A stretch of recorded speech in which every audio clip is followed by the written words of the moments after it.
Kumusta kayong lahat mga kaibigan? Kamag-anak man o hindi, lahat na nakakakilala sa akin ay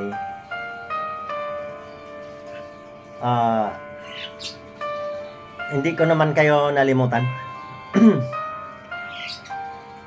Unang-una ang aking mga kaibigan sa Facebook, sa YouTube, sa aking page. Maraming salamat sa inyong suporta. Kahit man ako laging lang mababa ang views. Pero pag malaman ninyo na ang aking personal vlog ay puro katotohanan, siguro maintindihan nyo na ako. Lalong-lalo na sa aking mga kamag-anak dyan sa Cebu, Mindanao, mga kakilala, nag-antay sa aking pagbabalik. Antay-antay lang, importante. Lagi tayo nagkikita dito sa Facebook. Sa YouTube, bisitahin nyo rin. Kung anong palabas ko dito sa Facebook, meron din ako sa YouTube. Pero hindi pa ako monetize sa YouTube eh. Dito pa lang sa profile. Pero nag-iipon pa rin ng dollar.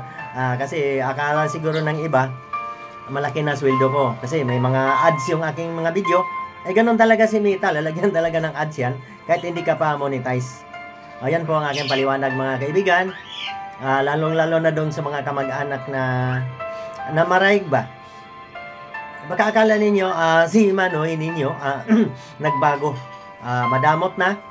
Kasi mayaman na. Baka akala ninyo mayaman ako. Ako po, nakikita ninyo ang aking kung ako ay nagla-live, laging nagtatrabaho. May sweldo po ako dito sa tahian ng aking anak. Ay, ibig sabihin, sapat lang po ng panggastos, pang-vlog. Sa akin lang namang sarili, sa totoo lang, yung pera ko ngayon sa aking sarili at sa aking pagbablog. Kung may pakita ko lang sa inyo, unti-unti po ako nang ipon ng mga gamit para nag-aral na po ako ngayon magpiano. Kasi sa gitar, parang talagang hindi pwede ang aking daliri. Malalaki. Kaya nag-aral po ako magpiano. Sana matuto din ako. Para po, pag hindi ko na kayang magtrabaho, mga kamag-anak, kita nyo ba ang trabaho ko araw-araw? Laging nagtatabas, mabigat ang aking trabaho. Pasensya na po na kung minsan parang ano na rin ako eh. Nagdadalawang isip na ako na umuwi. Kasi hindi ko na pala kilala ang mga kamag-anak ko dyan. Mismo ng kapatid ko eh, di pala nagsisi pala sila na nabuhay ako. Parang ako pa ba may kasalanan na nabuhay ako? Mabuti pa siguro, inisip nila ako na tuluyan akong namatay. Hindi naman lahat. Isang kapatid lang na ganun. Pagbigyan ko yung gusto niya kung saan siya maligaya. Ako pang binabaliktad, ako pa sinisiraan. Kaya po, pasensyahan na. Total, inisip nila, patay na ako. Tuluyan na akong mamatay na sa isipan nila. Kasi alam mo, kung pagbigyan mo yung mali, lalong mamimihasa yan. Inoperasyon ako dito eh. Kaya po, ang makakatristigo po dyan, si Tia Lorna, si Carmelita.